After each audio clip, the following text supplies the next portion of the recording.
Hace unos años me pidieron que visitara una clínica para orar por una persona que estaba en una situación muy grave de salud, en un estado de coma, y cuando fui a orar me dijeron que tenía muerte cerebral. Obviamente nosotros lo que hacemos cuando nos piden oración es acudir, orar, y nosotros sabemos que el que hace la obra es Dios. Pero este hombre estaba allí en ese estado porque eh, había descubierto la infidelidad de su esposa. Y en medio de toda esa situación, la reacción que él tuvo fue ir e intentar quitarse la vida, lanzándose desde una altura bastante elevada y en su caída pues quedó en ese estado. Prácticamente pues ya no tenía ninguna esperanza médica. Obviamente nosotros oramos. Su familia, cuando hablaba yo con su familia, pues ellos no podían entender por qué un hombre que era feliz, entre comillas, un hombre que era responsable, que tenía una vida muy ordenada, que no tenía ninguna crisis anterior ni nada por el estilo, que nunca había expresado un deseo de hacer algo contra su vida, no entendían cómo él llegó a tomar semejante decisión. ¿A qué horas llegó a tomar esa decisión? ¿Cómo estaba su corazón? Decían ellos, para que haya tomado una decisión como esa, él que nunca había pensado en algo así. Mis hermanos, y para llegar a tomar una decisión como esta, una persona debe estar desesperada, no simplemente triste o afligida, ¿no? Sino desesperada. Sentirnos tristes porque perdemos una u otra cosa es normal, ¿cierto? Nosotros valoramos las cosas, valoramos de pronto la relación en las amistades, y cuando perdemos algo, cuando sentimos la ausencia de algo o de alguien, ¿cierto? Pues obviamente que eso causa tristeza a nuestra vida, obviamente que eso causa dolor, posiblemente vamos a llorar, vamos a afligirnos, pero vamos a tener consuelo. Es decir, la vida sigue, ¿cierto? La vida no se acaba, la vida sigue y nosotros nos vamos a poder levantar, nos consolamos y seguimos adelante. Pero cuando hablamos de desespero, esa palabra significa haber perdido toda esperanza. Es haber perdido toda esperanza. Es estar en una situación donde no hay consuelo. Eso es estar desesperado. Y ese estado es producido por la pérdida de algo que es esencial para nosotros. No es simplemente algo que es bueno, no es simplemente algo que nos gusta o que tenemos y apreciamos, sino algo que es esencial. Cuando perdemos algo que es esencial, inmediatamente está esa sensación de desconsuelo, de desespero, que nos lleva a tomar decisiones como la que este hombre tomó. Así que la verdadera razón por la que una persona llega a perder toda esperanza y a estar tan terriblemente afligido y desesperado como para tomar una decisión como la que tomó este hombre, pues es porque hizo de algo falible, de algo temporal, de algo frágil, de algo que no es Dios, lo hizo la razón de su vida, el eje de su existencia, y eso es a lo que la Biblia llama idolatría. Eso es a lo que la Biblia llama idolatría. Darle ese lugar, ese estatus a una persona, a una cosa, a algo que no sea Dios. Eso es idolatría. Es la violación al primer mandamiento. ¿Recuerdan cuál es el primer mandamiento? Dice, no tendrás dioses ajenos delante de mí, ¿cierto? No tendrás dioses ajenos delante de mí. Y hoy comenzamos una serie de 3 predicaciones acerca de la idolatría.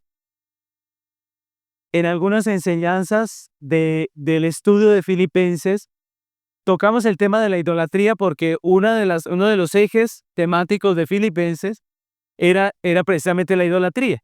Entonces en algunas enseñanzas de Filipenses, tocamos ese tema de la idolatría. El asunto es que cuando tocamos estos temas, pues muchos de nosotros, de los hermanos de la congregación, pues quedaron como iniciados en ese tema. Quisieron saber más, quisieron averiguar más. Y han surgido preguntas al respecto del tema de la idolatría. Entonces, por esa razón estamos tocando este tema de la idolatría, porque ha sido parte de lo que la carta a los filipenses nos enseñó y como que quedó el deseo de poder entender un poco mejor este tema. Este tema es muy importante para nuestra práctica, para nuestro diario vivir. Es un tema que es muy práctico y del que nos va a servir mucho para nuestras relaciones, para nuestra vida, para la manera en que nosotros nos relacionamos con las personas, con nuestro trabajo, con nuestra familia. Todo esto es muy importante y está dentro de este tema. Y en realidad, aunque vamos a emplear 3 domingos para hablar de este tema de la idolatría, pues obviamente es un tema muy extenso y lo que vamos a hacer es tratar de ver los temas más importantes dentro de este gran tema que es la idolatría. Vamos a mirar la esencia de lo que es la idolatría, de dónde surge la idolatría. Vamos a tratar de ver qué produce, cuáles son las consecuencias que produce. Vamos a tratar de identificar la manera en que podemos tratar con esa situación en nuestra vida y también vamos a abrir un poco nuestra mente a lo que dice la Biblia acerca de las diferentes idolatrías que pueden haber en nuestro corazón. Entonces, hoy comenzamos con la primera enseñanza de esta serie temática y vamos a hablar de la idolatría, de sus consecuencias y de cómo tratar con ella. La enseñanza de hoy, que es la primera de esta serie, se titula Una fábrica de ídolos. Y quiero empezar con un versículo que está en Primera de Juan, capítulo 5, versículo 21. Primera de Juan, capítulo 5, versículo 21. Es el apóstol Juan el que escribe a las iglesias y él escribe así, dice, hijitos, guardaos de los ídolos. Amén. Así dice. Hijitos, guardaos de los ídolos. Amén. Eso es todo lo que dice el texto. Primera de Juan 5:21. Hijitos, guardaos de los ídolos. Amén. Y quise comenzar con este versículo porque es un texto que nos recuerda que la idolatría no afecta solamente al mundo, sino también afecta a la iglesia. Mire que es el apóstol Juan el que le está escribiendo a una iglesia. Y él que le dice a la iglesia, les dice, tranquilos que los idólatras están afuera y ustedes están tranquilos con ese tema. No, él dice, hijitos guardados de la idolatría. De la misma manera, mis hermanos, la iglesia de hoy está bajo la misma amenaza. Vivimos inmersos en una sociedad que es muy idólatra hoy en día. Estamos en medio de una cultura muy llena de ídolos y eso de una u otra manera nos afecta a nosotros. Nosotros también somos afectados con la idolatría. Y es de lo que se trata este estudio, de que veamos cómo la idolatría nos afecta. Nosotros, los creyentes, estamos afectados por ella y cómo podemos tratar con esa situación. Entonces, vamos a ver en 3 sencillos puntos este tema de hoy. Lo primero que vamos a ver aquí en este estudio es la idolatría del corazón. Vamos a hablar de la idolatría del corazón. Entonces, cuando hablamos de idolatría, muchos trasladan de una vez su imaginación al tiempo en que los egipcios adoraban imágenes de animales. ¿Recuerdan? Los egipcios eran con animales que identificaban sus dioses, con algunas imágenes con cabeza de algún animal y lo que hacían era adorar estas deidades. Recuerden, por ejemplo, cuando el pueblo de Israel sale de Egipto y ellos hacen un dios. ¿Qué es lo que hacen ellos? ¿Recuerdan? Un toro, ¿cierto? Lo que hacen es un animal. Ellos adoraban deidades con forma de animal. O vamos directamente al pensamiento, al Imperio Romano, a los dioses griegos, y recordamos el tiempo en que los griegos adoraban, o los romanos también, adoraban imágenes de hombres, porque los romanos, los griegos ya adoraban imágenes de hombres. Es decir, eran dioses con forma de hombre. Todos esos dioses griegos eran dioses con forma de hombre. Y cuando pensamos en eso, pensamos en la idolatría de esa manera, pues decimos prácticamente en nuestros días ya la idolatría no está tan extendida, ¿no? En ese tiempo la gente adoraba todas estas cosas, pero hoy en día pues no está tan extendida. Y menos si hablamos de los cristianos reformados, los cristianos bíblicos, pues nosotros tratamos de adorar a Dios sin ninguna imagen. Como ustedes pueden ver, nosotros no ponemos imágenes para adorar aquí, ni siquiera de los personajes bíblicos ni nada de eso, porque creemos que no se debe, que no debemos, ¿cierto? Nos parece que no es. Así que podríamos llegar a tener la sensación de que a nosotros no nos afecta la idolatría. Pero mis hermanos, esa no es la única manera en que idolatramos. Esa no es la única manera en que nosotros rendimos culto a alguien que no es Dios. En realidad es totalmente distinta a la realidad. Nosotros, los cristianos, sí nos afecta la idolatría. Sí nos afecta la idolatría de este mundo. Y lo que vamos a hacer en este estudio es identificar esa realidad. Es poder entender cómo esa realidad está en medio de nosotros como iglesia. Entonces vamos a ver algunas cosas importantes que la Biblia enseña acerca de la idolatría. Primero, hablemos de qué es la idolatría. ¿Qué es la idolatría?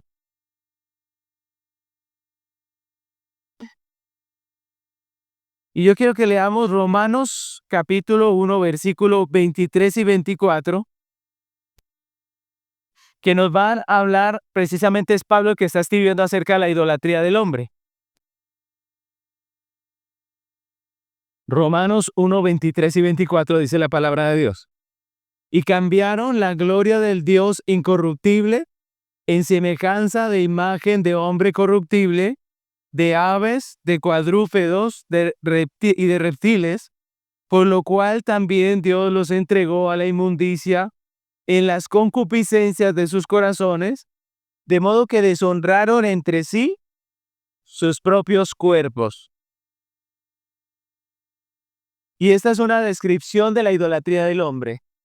Y es muy importante porque nos da una definición muy completa de lo que es la idolatría del hombre, que es mucho más que simplemente adorar imágenes. Y tiene que ver con la concupiscencia del corazón. Es decir, la idolatría no es solamente adorar imágenes, es algo que está en el corazón, la concupiscencia de nuestro corazón. Se los voy a leer en la Nueva Traducción Viviente. Miren esos mismos versículos, se los voy a leer. Dice, y en lugar de adorar a Dios, al Dios inmortal y glorioso, rindieron culto a ídolos que ellos mismos se hicieron con forma de simples mortales, de aves y de animales, de cuatro patas y de reptiles. Entonces Dios los abandonó para que hicieran todas las cosas vergonzosas que deseaban en su corazón. Como resultado, usaron sus cuerpos para hacerse cosas viles y desagradables entre sí. Miren, lo que dice el texto es que la idolatría tiene que ver con los deseos pecaminosos de nuestro corazón, con lo que nuestro corazón anhela fuertemente, con el anhelo desbordado de nuestro corazón. Y en realidad, mis hermanos, los ídolos físicos que fabricaban los hombres en la antigüedad, pues eran simplemente representaciones de lo que ellos en verdad adoraban. Si ustedes miran el panteón de los dioses egipcios o griegos, ellos simplemente reflejan lo que para la sociedad era importante, lo que ellos realmente adoraban, ¿no? Por ejemplo, había el dios del sexo, ¿cierto? De la fertilidad, y lo que adoraban ellos era el sexo, lo que adoraban ellos era el dinero, el poder, y todo esto tenía representación en algunos dioses, ¿no? Entonces, básicamente, la adoración a ídolos, la idolatría tiene que ver con algo que está en el corazón. La idolatría es más que un acto físico de postrarse ante una imagen, es el deseo pecaminoso del corazón de abandonar la adoración a Dios y confiar y obedecer a otra persona, a otra ser, a otra cosa que no sea Dios, de una manera absoluta. Es decir, es cuando ponemos nuestro amor, nuestra confianza y nuestra obediencia máxima en alguien que no es Dios, y eso es lo que es una idolatría. Eso es lo que es adorar un ídolo. Entonces, idolatría es hacer de algo que no sea Dios la razón de nuestra vida, el eje central de nuestra existencia. Esa es una definición correcta de idolatría. Y en ese sentido, mis hermanos, aunque las nuevas generaciones no hagan muñecos y se postren, no hagan un toro o algo así y se postre, la realidad es que nuestra cultura moderna es mucho más idólatra que las culturas antiguas, ¿no? Hoy en día algunas nuevas generaciones se burlan y dicen, mire, cuando la gente adoraba ese toro o cuando la gente adoraba aquello o aquello otro, y les parece chistoso, les parece que se burlan de la ignorancia, pero resulta que nuestras sociedades modernas son mucho más idólatras que las antiguas. En su libro La Institución, Juan Calvino escribió que nuestro corazón, el corazón del hombre, es una fábrica incesante de ídolos. Es una fábrica que produce constantemente ídolos. No sé si usted ha visto que hay fábricas que duran las 24 horas, ¿cierto? Tienen 3 jornadas de trabajo y todo el tiempo están fabricando ídolos. Algo así es lo que Calvino imaginaba del corazón del hombre. Es decir, nosotros hacemos ídolos todos los días, a toda hora, en todo momento, estamos fabricando ídolos en nuestro corazón. Ahora, ¿qué podemos nosotros llegar a convertir en un ídolo?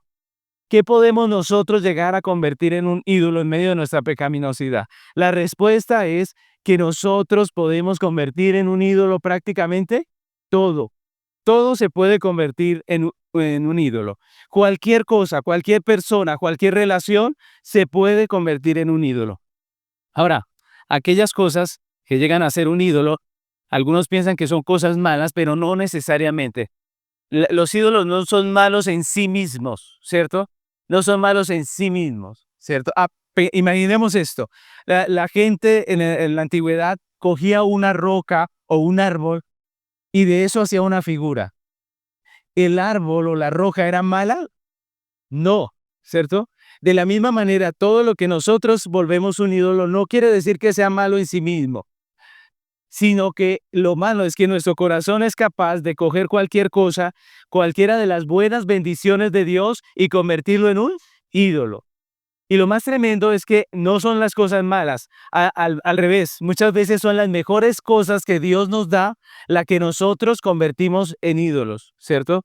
Son las mejores cosas que Dios nos ha entregado las que convertimos en ídolo. Entonces, por ejemplo, el hombre puede convertir en ídolo a su familia, puede convertir en ídolo a los hijos, la carrera profesional, el dinero, los éxitos, el reconocimiento de los demás, las apariencias, la posición social. Una relación sentimental puede ser una relación idólatra.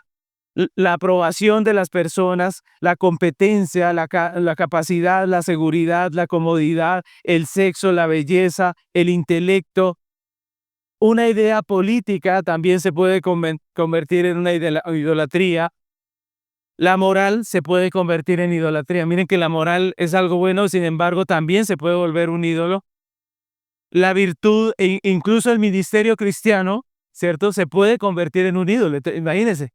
Nuestro corazón es capaz de fabricar ídolos de cualquier cosa. Ahora, ¿cómo llegamos nosotros a fabricar un ídolo? ¿Cómo lo hacemos? Cuando usted pone cualquier persona, cualquier cosa en el lugar de importancia que solo debe estar Dios, está haciendo un ídolo.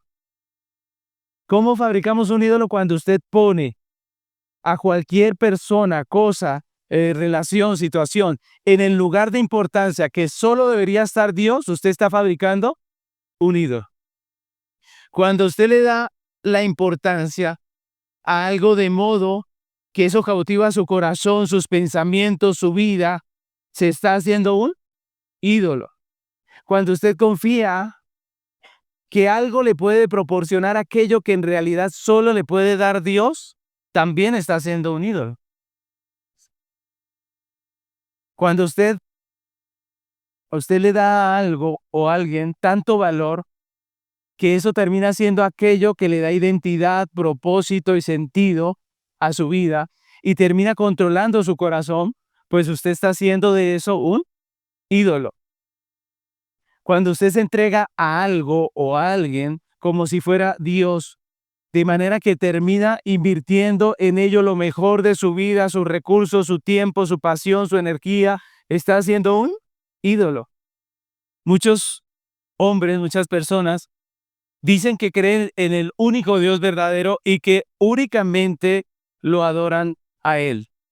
Pero la realidad, mis hermanos, se evidencia en aquello que es más importante para usted, aquello que representa en lo que usted confía, aquello a lo que está dispuesto a obedecer por encima de cualquier otra cosa.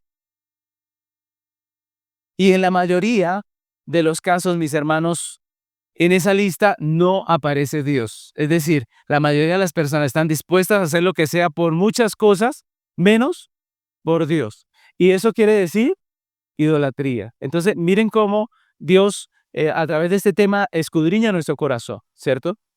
Se mete en lo profundo de nuestra vida, de nuestros pensamientos, de nuestras emociones y nos da luz, nos muestra, porque muchas veces estamos haciendo de cosas valiosas que Dios nos entregó para que las cuidemos, las amemos, las sirvamos en muchos casos, porque hay personas o situaciones que Dios nos pone para que sirvamos, pero nosotros comemos eso y lo hacemos un Dios.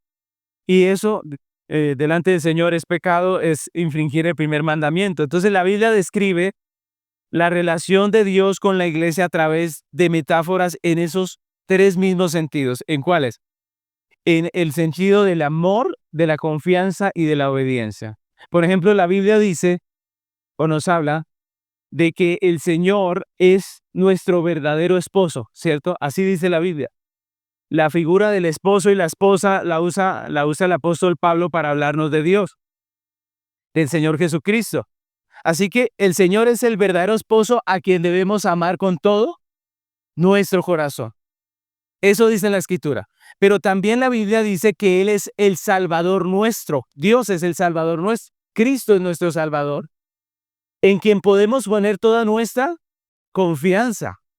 Es en Él que podemos poner toda nuestra confianza. Pero también dice que Él es nuestro Señor, con S mayúscula. Quiere decir, Él es el que debemos obedecer por encima de cualquier otra cosa. Esa debe ser la relación del hombre con Dios.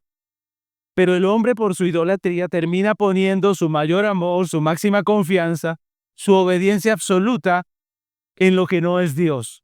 Termina fabricando dioses de cualquier cosa y abandonando el Dios que nos dio la vida y que nos ha creado para su gloria. Terminamos adorando en nuestro corazón lo que no es Dios. Y ahí es donde viene nuestro segundo punto. El segundo punto son las consecuencias de la idolatría.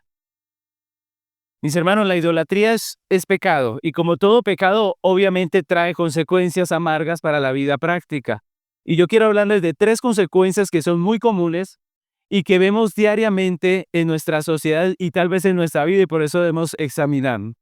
Entonces, primeramente, la esclavitud es una de esas consecuencias, la esclavitud. Los hombres servimos aquello que amamos, servimos aquello en lo que confiamos.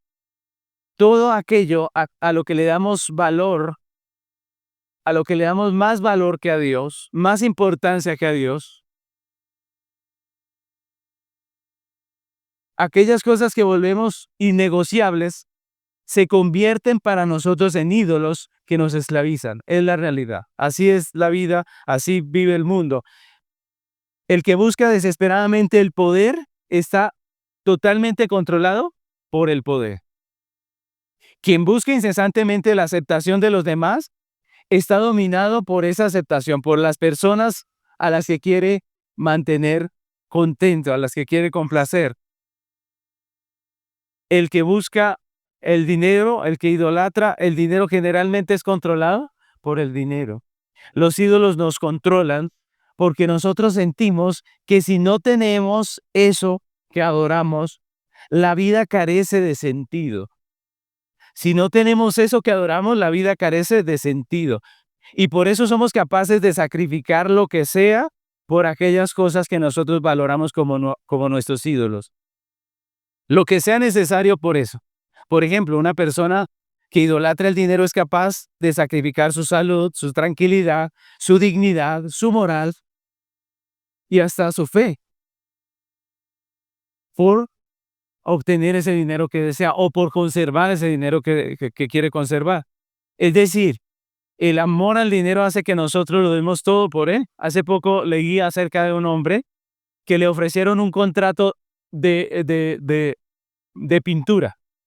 Este hombre tenía que, para entregar un pedido de una fábrica, él tenía que trabajar durante 100 días seguidos, solamente con un día de descanso en esos 100 días. Obviamente trabajaba en un horario, no era que trabajara sin dormir, no, sino que trabajaba ese horario, pero sin un domingo, mejor dicho, sin un día de descanso, solamente uno dentro de los más de 100 días que duraba el contrato. La idea era sacar pronto el resultado para poder entregar un pedido.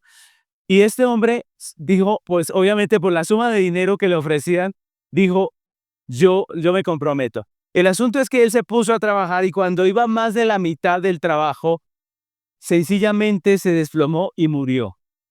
Así pasó. Eso es una noticia. Él muere. Obviamente se hace la investigación y se determina que su cuerpo colapsó de tanta presión laboral, de tanto que hizo durante tanto tiempo sin descanso. ¿Qué pasó? Él murió. Y muchas veces, aunque no sucede exactamente así, muchas veces nosotros somos capaces de sacrificar nuestra salud, nuestra vida por el dinero. Eso ya es idolatría. ¿Trabajar es bueno? Claro. ¿La Biblia nos llama a trabajar? Claro. ¿Nos llama a ser diligentes? Sí. Eso dice la Biblia. Que no seamos perezosos, dice la Biblia, que seamos como la hormiga, ¿cierto? Que no necesita que le estén moviendo para que trabaje. Todo eso es verdad. Pero si pasamos la raya y adoramos el trabajo, pues entonces nos vamos a hacer daño. Entonces, una persona que idolatra el trabajo puede, obviamente, terminar sacrificando muchas cosas, la familia, la salud, muchas cosas. Una persona que idolatra la aceptación social es capaz de cambiar su forma de vestir, de hablar, de actuar, aunque no le guste, ¿cierto? Aunque no le guste, con tal de agradar a ese grupo de personas a las cuales idolatra. Mis hermanos, cuando alguien anhela aceptación social, incluso se aparta de personas que verdaderamente ama, miente sobre sus intereses, sobre su fe, ¿cierto? Usted quiere ser aceptado en ese grupo, pero a los cristianos les hacen el feo, y entonces usted dice, no, yo cristiano no, ¿cierto?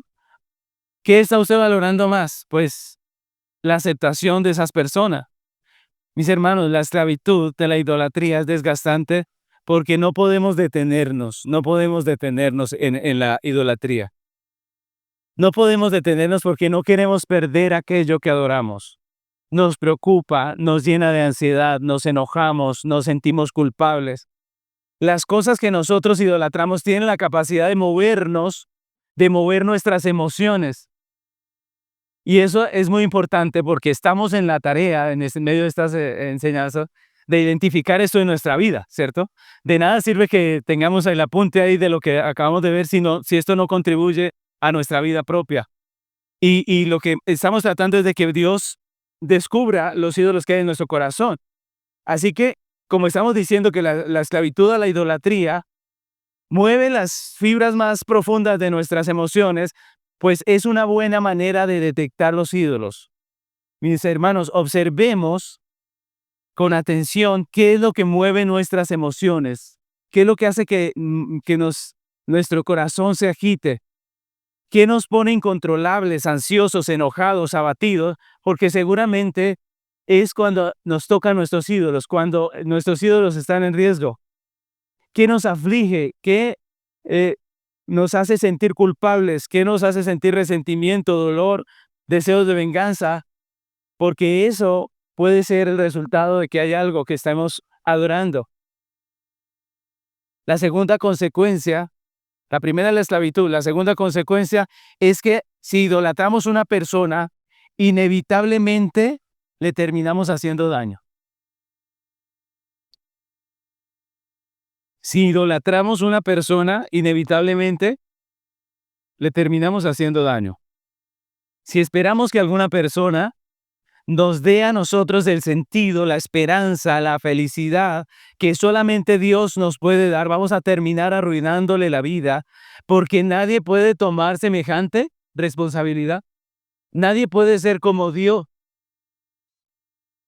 Si esperamos que alguien lo sea, pues no va a ser como Dios. Y entonces vamos a arruinarle la vida. Lo que va a pasar es que esa persona va a terminar, digámoslo así, aplastada por el peso de nuestras expectativas, porque nosotros queremos que ellos sean como Dios. Y vamos a terminar haciéndole daño. Una madre, un padre, por ejemplo, puede tener una relación idólatra hacia sus hijos y eso desencadena varias maneras de proceder, ¿no? Está la mamá, el papá, que consiente tanto a sus hijos porque no quiere que nada les pase y los quiere proteger de todo, que los idolatra tanto que no quiere que nadie les haga daño. Y entonces es sobreprotector, sobreprotectora, ¿cierto? No les deja vivir, no les deja experimentar nada, no les deja nada, absolutamente nada. Y los tenemos tan encapsulados en nuestra protección que ellos no se pueden equivocar, no pueden hacer absolutamente nada. Eso es idolatría. Pero también está la otra, ¿no? La otra es que somos tan estrictos porque queremos que esa persona, nuestros hijos, sean nuestro Dios, en quien tengamos realización. Somos tan estrictos y queremos que ellos sean los mejores en el colegio. Yo le pregunto, ¿usted fue el mejor en el colegio? Los padres. Porque nosotros queremos que sean los mejores, que saquen las mejores notas, ¿cierto? Y muchas veces lo que estamos haciendo es simplemente expresando nuestra idolatría. Entonces debemos tener cuidado porque podemos irnos a ese lado, donde somos tan estrictos, tan terribles. Y miren, ¿quién es el que tiene que soportar nuestras idolatrías? Nuestros hijos. Lo mismo pasa cuando tenemos una pareja y la idolatramos. Si nosotros idolatramos a una persona, a nuestra pareja, vamos a endiosarla y va a pasar lo mismo. Ella va a quedar bajo el peso de nuestras expectativas. Una esposa nunca estará satisfecha con un esposo al que idolatra, porque se va a dar cuenta que este hombre no era el Dios que ella creía que era, ¿cierto? Que ella deseaba que fuera. Entonces va a sufrir porque no va a ver en el esposo lo que ella quería. Lo mismo pasa con el esposo. Él no va a poder ver en ella ese deseo, ese anhelo de que ella fuera su Dios. No, se va a dar cuenta que ella comete errores, se va a dar cuenta que ella no es como el Dios que él quería adorar. Entonces toda relación de idolatría inevitablemente hace que nosotros dañemos a la otra persona porque la ponemos en una posición que nadie puede asumir. Nadie puede ser la realización nuestra. No. Solamente nos podemos realizar ¿en quién? En Dios. Él solamente debe ser la razón de nuestra felicidad. Si hacemos de una persona la razón de nuestra felicidad, nos vamos a amargar nosotros y a Él le vamos a amargar la vida. Por eso el tema de la idolatría es tan importante. Mis hermanos, nosotros podemos caer en todas estas cosas. Y obviamente una relación basada en la idolatría no será buena ni para nosotros ni para la persona a la que adoramos, ¿cierto? Un hijo idolatrado va a tener que sufrir las consecuencias de una mamá que lo adora, literalmente, ¿cierto? Literalmente. Y eso va a afectar su vida, va a afectar su manera de ser, va a afectarlo emocionalmente, va a afectarlo en todo. Entonces, esa es la segunda consecuencia de la idolatría. Y la tercera es el desencanto. Y ahí es donde nosotros empezamos esta enseñanza, hablando acerca de la desilusión, del desencanto. Si esperamos que alguna cosa creada nos dé a nosotros identidad, propósito, sentido, esperanza y felicidad, pues lo que va a pasar es que solamente nos va a traer desilusión. Porque el aquel en quien nosotros podemos encontrar todas estas cosas es Dios, únicamente Dios. Si hacemos a una persona el que nos da todo esto, pues al final nos daremos cuenta que nunca conseguiremos tenerlo, nunca nos lo dará esa persona. ¿Y eso qué pasará con nuestro corazón? Lo va a romper. Cuando nosotros veamos que nuestros hijos no son como nosotros queríamos que fuera, nuestro corazón se va a romper. Cuando nosotros vemos que nuestra esposa no es ese ídolo que nosotros habíamos hecho en nuestra mente y por el cual nos casamos de pronto, pues entonces eso nos va a romper el corazón. Mis hermanos, eso nos va a traer una tristeza que es mayor que el desconsuelo de una pérdida de algo que amamos, porque hemos hecho de eso la razón de nuestra vida. Y entonces en momentos así, el dolor es muy fuerte. Los momentos más dolorosos de nuestra vida son aquellos en que nuestros ídolos nos fallan, nos decepcionan o simplemente los perdemos. Cuando nosotros perdemos un ídolo, eso nos duele profundamente. Y esos son los momentos en que terminamos haciendo cosas que son muy radicales y muy terribles. La historia con la que comenzamos de la persona que intentó quitarse la vida por la infidelidad de su cónyuge es un ejemplo de lo que puede producir una situación de desencanto. Cuando hacemos ídolos siempre el final es desencanto. Y podemos llegar a reaccionar de esa manera, pero no es la única manera de reaccionar. Una persona que se ha desencantado de sus ídolos puede reaccionar de otra manera y es lo que vamos a ver más adelante. Generalmente, ¿cómo reaccionamos cuando nos decepcionamos de nuestros ídolos? Pues hay muchas personas que se llenan de resentimiento, ¿cierto? De odio, de dolor, no podemos perdonar. Otros quieren venganza, ¿cierto? Esto me decepcionó y lo va a pagar, ¿cierto? Hay muchas formas de reaccionar equivocadas, malas, en cuanto a la decepción que produce un ídolo, ¿no? Hay muchas personas, por ejemplo, que viven resentidas con su pareja porque no fueron aquellos ídolos que ellos soñaron. Eso obviamente es una situación injusta, porque ninguno puede estar a la altura de las expectativas de Dios. Es decir, ninguno de nosotros puede ser un Dios. Entonces es injusto llenarnos de rencor contra alguien porque no es como Dios. Ahí el que tiene que cambiar, ¿quién es? Nosotros. Si usted vive resentido o resentida porque su pareja no es el ídolo con el que pensó casarse y por eso cada rato habla mal de él, de ella, ¿cierto? Lo tiene ahí como el terrible. Tiene que revisarse porque seguramente usted hizo un ídolo y ¿qué pasó? Y lo decepcionó. Tenemos que mirar nuestro corazón. Nosotros generalmente, ¿qué pensamos en una situación de esa? Que el que tiene la culpa es él. La que tiene culpa es ella, ¿cierto?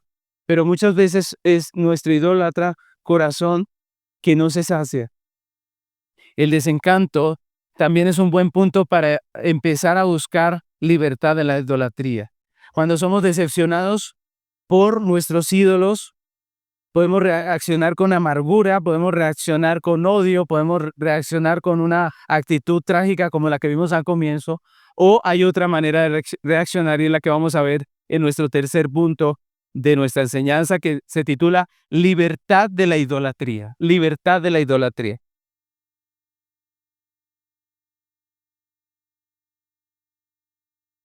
Y aquí quiero tocar un caso bíblico que nos ilustra este tema.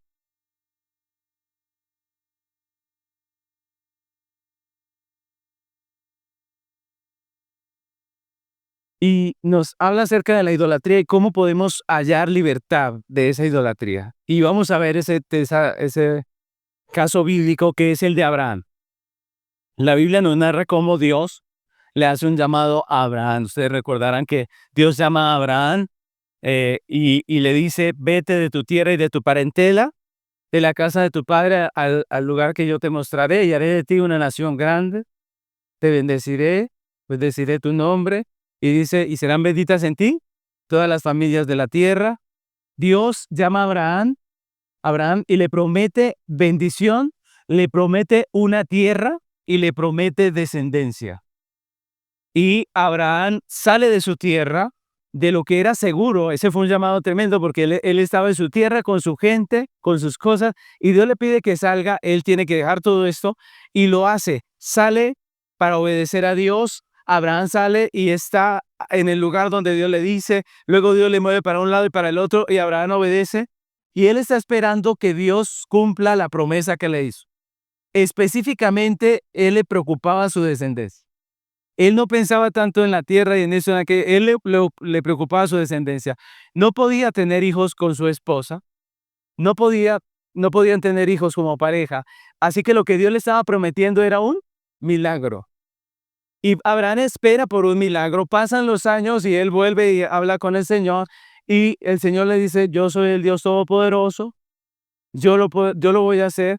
El caso es que ya Abraham ya lo veía muy difícil, ¿no? Pero sin embargo la Biblia dice que él creyó, esperanza contra esperanza, para llegar a ser el llamado el padre de la fe, como hoy en día lo conocemos. Y el asunto es que finalmente, cuando él tiene 100 años y su esposa tiene 90, Dios le concede un hijo. Y yo quiero que nos pongamos un poco en la situación de Abraham, porque Abraham había esperado por ese muchacho cuánto tiempo, ¿cierto? Estaba lleno de anhelo por ver a su primogénito. Había pasado todo ese tiempo y todavía creía en medio de todas las cosas. Y cuando llega ya tiene 100 años. Así que esto era casi como decir un nieto, ¿cierto?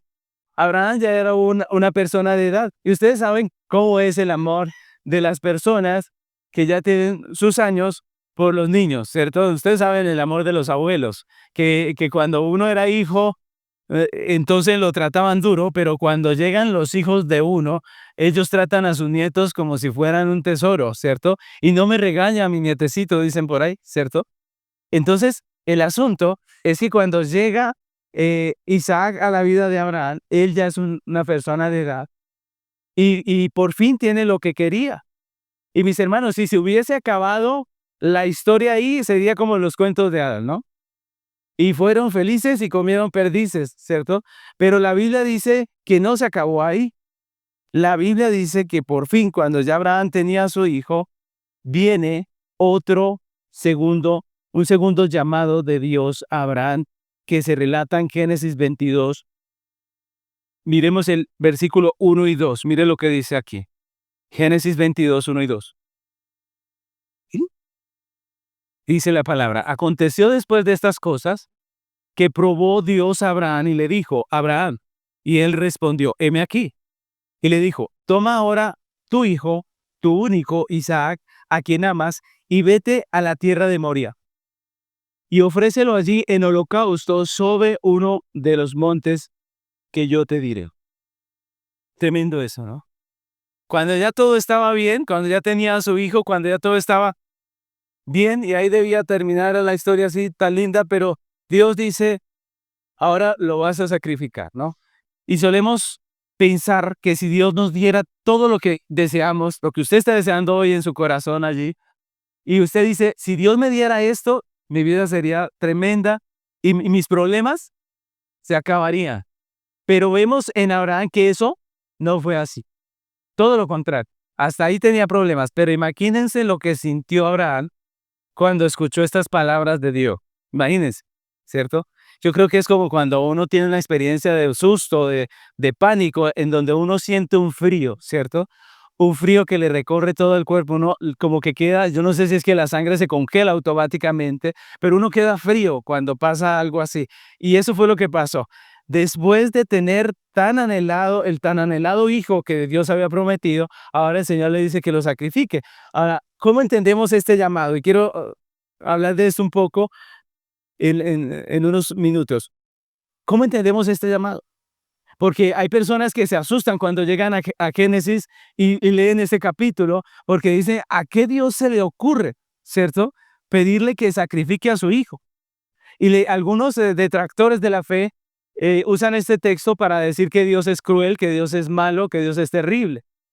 Pero, ¿qué dice la Biblia acerca de este texto? ¿Cómo entendemos este texto? Entonces, hay dos cosas que debemos entender de este llamado de Dios a Abraham. Primeramente, es que era un acto de justicia. Un acto de justicia. Los eruditos bíblicos ven claramente aquí en este pasaje el tema de la primogenitura. Entonces, para entender esto que estamos leyendo aquí y no correr espantados de un Dios que manda a matar a una persona, para poder entenderlo, es necesario que recordemos cómo era el asunto de los primogénitos dentro del pensamiento del simbolismo de los judíos. En la antigüedad, todas las esperanzas de la familia estaban en el primogénito. Recordemos que en la antigüedad no era como ahora. Ahora nosotros somos muy independientes, cada quien vive en algún lugar de la ciudad. Las familias a veces se reúnen para un cumpleaños o de pronto para la Navidad, ¿cierto? Y hay familias que ni siquiera, ¿cierto? Pero en el tiempo de la Biblia, en el Antiguo Testamento, las familias eran unidas y dentro de la familia había un líder del clan de toda la familia que era el primogénito. De ahí la importancia de la figura del primogénito. Ahora, el primogénito en la antigüedad era aquel que representaba a la familia. Y ese es el punto importante aquí, mis hermanos. En la antigüedad, todas las esperanzas de la familia estaban puestas en el primogénito. Los sueños de un hombre, de una familia, descansaban sobre el hijo primogénito, que terminaba siendo el líder de todo el clan. Ustedes ven la historia de Génesis y ven que siempre hubo un líder, una persona que los comandaba a todos y todos iban allí con él. Y por eso la Biblia afirma más adelante en la ley que debido al pecado de los israelitas, la vida de sus primogénitos que lo representaban estaban condenadas automáticamente. Es decir, él era el representante y como representante el que debía ser, el que debía pagar por toda la familia, ¿era quién? El primogénito. Entonces, esa figura la vemos en el Antiguo Testamento. Por ejemplo, en Éxodo 22-29, se los voy a leer, dice, no demorarás las primicias de tu cosecha ni de tu lagar, me darás el primogénito de tus hijos. Así dice el Señor, la ley. Y luego dice, lo mismo harás con el de tu buey y de tu oveja, 7 días estará con su madre y al octavo día me lo darás. Ahora, la buena noticia, mis hermanos, es que ese primogénito de los hombres podía ser redimido a través de un sacrificio, ¿no? Podía ser redimido en los sacrificios regulares. Por ejemplo, en Éxodo 34:20 dice así, pero redimirás con un cordero al primogénito del asno, y si no lo redimieres, quebrarás su cerviz. Redimirás todo primogénito de tus hijos, y ninguno se presentará delante de mí con las manos vacías. Entonces, si usted tenía un primogénito, podía llevar un animal y sacrificarlo ¿cierto? Y esa era la figura que se usaba en la ley en el Antiguo Testamento. También la Biblia dice en el Antiguo Testamento que los primogénitos de Israel fueron redimidos con el servicio de los levitas, ¿recuerdan? Es decir, en lugar de los primogénitos, los que sirvieron al Señor fueron los levitas. Y es más, como había cierta cantidad de levitas y más primogénitos, él dijo, como hay más primogénitos y Dios hace cuentas y no pierde una, él dice, como hay más primogénitos, entonces me darás también una ofrenda por los que quedaron, ¿cierto? Y ahí es donde se pide una ofrenda por los primogénitos. Entonces, eso está, si usted lo quiere leer en su casa, está en Números 3, 45 y 40 hasta 48. Así que mis hermanos, miren la figura de lo que era el primogénito. Si ustedes se dan cuenta, el primogénito era el representante sobre el cual caía la responsabilidad del clan. Y por eso vemos, por ejemplo, que cuando Dios quiere castigar a Egipto, ¿qué es lo que hace al final? ¿Recuerdan? La muerte de los primogénitos. No es casualidad que fueran los primogénitos. Hacía parte de la economía de la justicia de Dios, ¿cierto?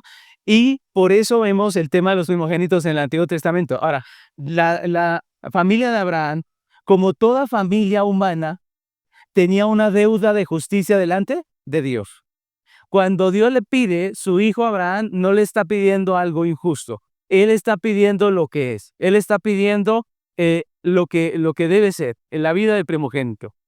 Así que Abraham no está obedeciendo una locura. Escuchen esto. Abraham no está obedeciendo una noticia loca. No, Dios no le dijo, coja a Isaac cuando esté en la tienda y mátelo. Así no dice la Biblia. No.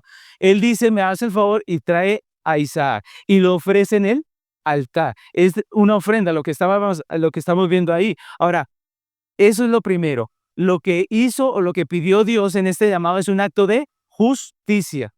No un acto de injusticia, sino un acto de justicia. Eso es lo primero. Lo segundo que significa este llamado de Dios es una prueba. Así dice el texto. El texto dice que Dios probó a Abraham. Y la prueba, yo quiero que entendamos esto, la prueba no es para que Dios aprenda algo.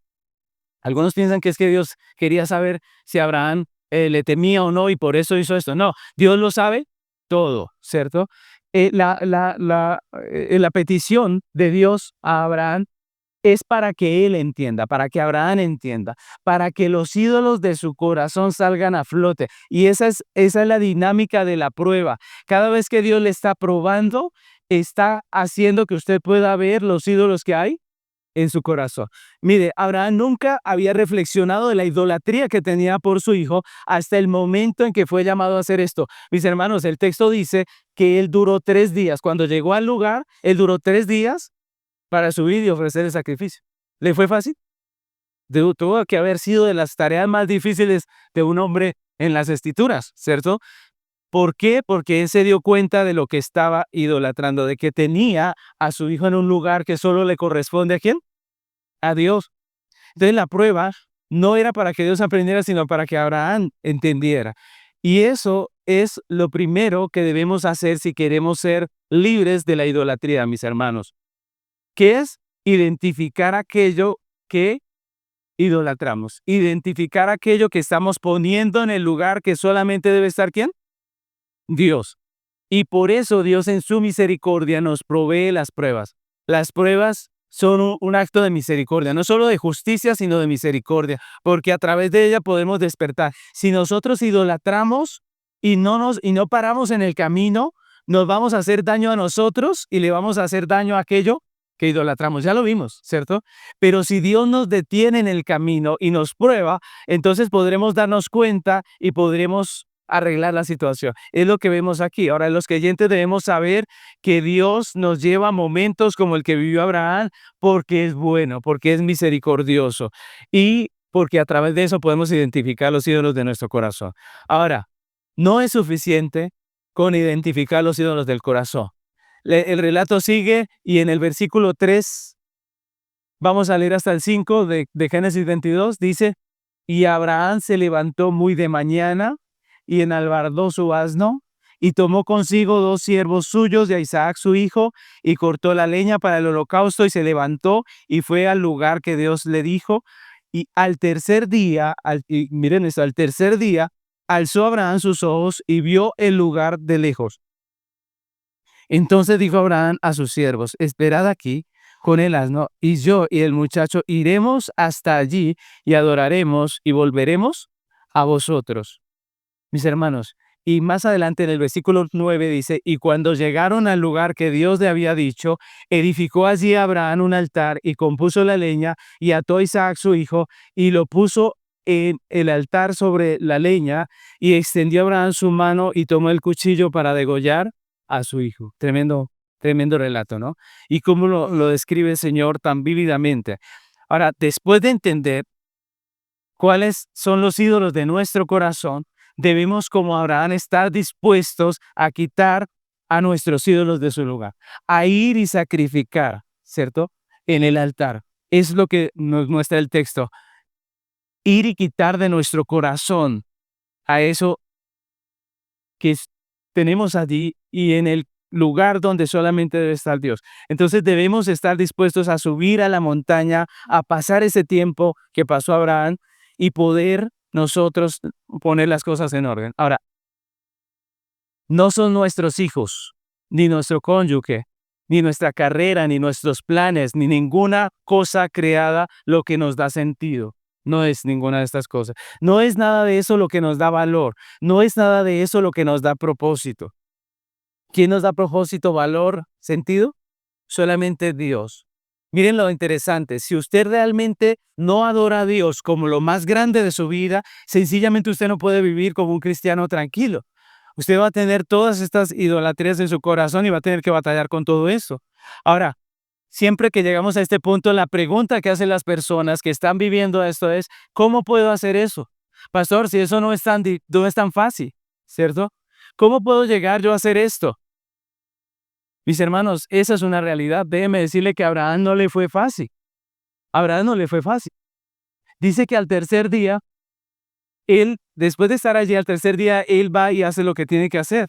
Mis hermanos, aunque Abraham pudiera comprender que él estaba idolatrando, aunque Abraham pudiera comprender que Dios era justo al llamarlo y de pedirle a su hijo, eso no hacía el trabajo más fácil, ¿no creen? Eso no hacía que fuera más fácil. Tener que ir y sacrificar a su hijo no iba a ser más fácil porque él lo entendiera. ¿Cómo hizo él para tomar el valor y subir al monte y obedecer semejante orden?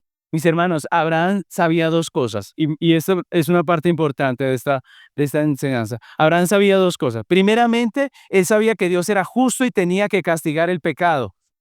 Por lo tanto, obviamente debía haber un sacrificio, ¿cierto? Si Dios era justo y había una deuda de justicia delante de él, pues tenía que haber un sacrificio. Él sabía que al fin y al cabo se iba a hacer un sacrificio. Pero también sabía que Dios le había dado una promesa de salvación. Él había prometido que en Isaac bendeciría a la tierra. En Isaac, digo, en tu simiente, en Isaac le dijo. Así que Abraham no sabía cómo. Escuchen esto. Abraham no sabía cómo, pero él confiaba. Él dijo, yo y el muchacho iremos y adoraremos y volveremos. Así dijo. Yo y el muchacho iremos, adoraremos y volveremos. Mis hermanos, Abraham pudo obedecer a Dios y sacrificar a Isaac no por su propia fuerza, no por un acto de voluntad, de que él fue berraco, digámoslo así, y dijo, yo voy a poder, y lo logró. No, él pudo hacerlo porque él confiaba en Dios, tenía una confianza en Dios. Él sabía que Dios le había prometido. Abraham pensó, no sé cómo, pero el Señor va a hacer algo, ¿cierto? Y en otro texto dice que él incluso llegó a pensar que Dios era poderoso para resucitarlo de los muertos. Mis hermanos, eso es lo que hace que nosotros podamos terminar con nuestra idolatría. No la confianza en nosotros mismos, no decir hoy yo voy a poder, no. Es nuestra confianza que tenemos en Dios, en su promesa. Lo hizo porque confiaba en Dios, en su promesa. Abraham pensó en que Dios iba a hacer algo y así fue. Estaba seguro de que de alguna manera Dios, el Dios santo y justo, pero también lleno de amor, cancelaría la deuda del primogénito, pero manteniendo al mismo tiempo la promesa que le había hecho. Él dijo, yo no sé cómo, pero Dios lo va a hacer. Así que fue, hizo lo que tenía que hacer y el resultado se dio como él esperaba. Dice en Génesis 22, 11 hasta el 14, dice, entonces el ángel de Jehová le dio voces desde el cielo y le dijo, Abraham, Abraham, y él respondió, heme aquí. Y dijo, no extiendas tu mano sobre el muchacho, ni le hagas nada, porque ya conozco que temes a Dios, por cuanto no me rehusaste tu hijo, tu único. Entonces alzó Abraham sus ojos y miró, y aquí a sus espaldas un carnero trabado en un zarzal por los cuernos, y fue Abraham y tomó el carnero y lo ofreció en el holocausto en lugar de su hijo. Y llamó a Abraham el nombre de aquel lugar, Jehová proveerá. Por tanto, se dice hoy, en el monte de Jehová será provisto. Mis hermanos, Dios lo hizo. ¿Cómo lo hizo? Dios ofreció un sustituto, un carnero en lugar de Isaac. De manera que la justicia de Dios fue satisfecha, pero también la promesa a Abraham fue cumplida. Mis hermanos, deberíamos dejar de agarrar a nuestros ídolos con tanta fuerza, soltarlos y poder componer nuestra confianza en Dios. En Dios están mejor las cosas, ¿no creen ustedes? En nuestra fuerza no vamos a poder hacer nada.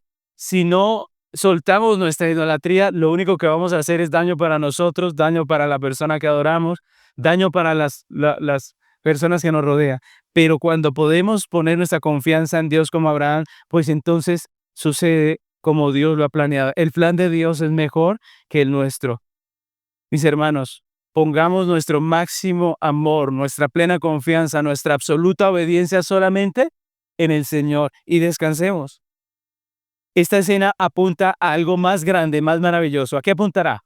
A la escena del Cordero de Dios que quita el pecado del mundo, a la cruz, al verdadero sustituto de Dios por nuestros pecados, a nuestro Salvador.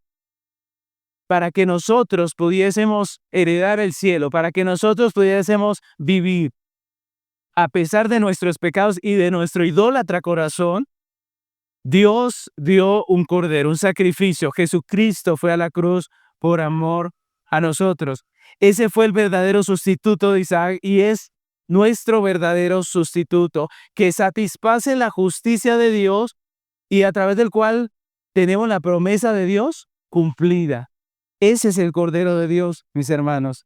Es en Él que encontramos nuestra verdadera identidad. Es en Él que tenemos nuestro verdadero propósito. Es en Él que tenemos valor, sentido para nuestra vida.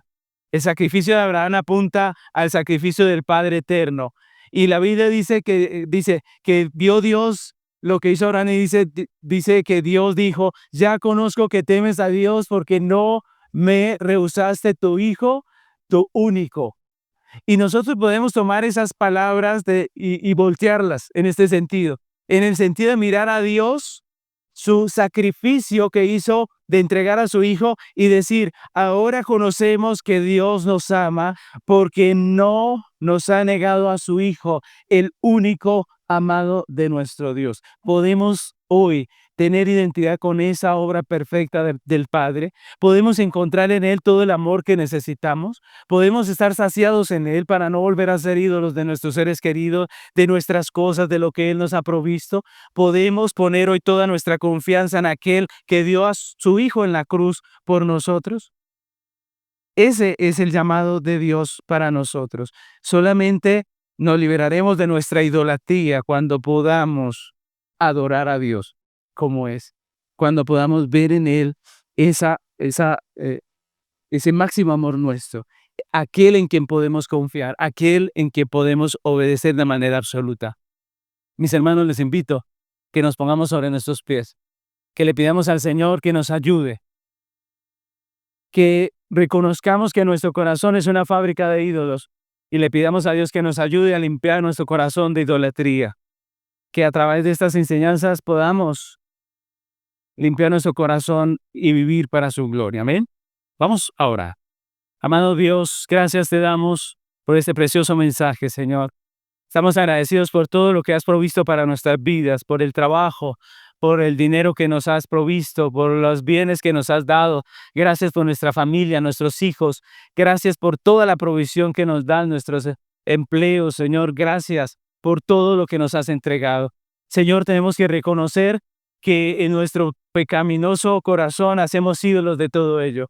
Te pedimos que nos perdones, Señor, cuando en vez de ser agradecidos y llevar todas estas cosas que nos has dado con una buena mayordomía, terminamos haciendo ídolos. Perdónanos cuando idolatramos nuestro dinero, cuando idolatramos nuestros bienes, cuando idolatramos nuestros seres queridos, nuestra esposa, nuestros hijos. Perdónanos, Señor. Ayúdanos, Señor, a limpiar nuestro corazón de esa idolatría. No fue fácil para Abraham, no es fácil para nosotros. Tú lo sabes, Señor. Hoy te pedimos que nos fortalezcas, que nos limpies, Señor, que redargüedes nuestro corazón para que podamos identificar y, Señor, aprender a dejar, Señor, toda idolatría. Ayúdanos, Padre precioso, por Jesucristo. Gracias porque ahora conocemos que tú nos amas, porque no nos has rehusado ni tu Hijo. Tú entregaste tu Hijo por nosotros. Somos amados en ti. Tenemos valor en ti, Señor. Tenemos identidad en ti. No necesitamos de otra, poner estas cosas en otra persona, en otra cosa.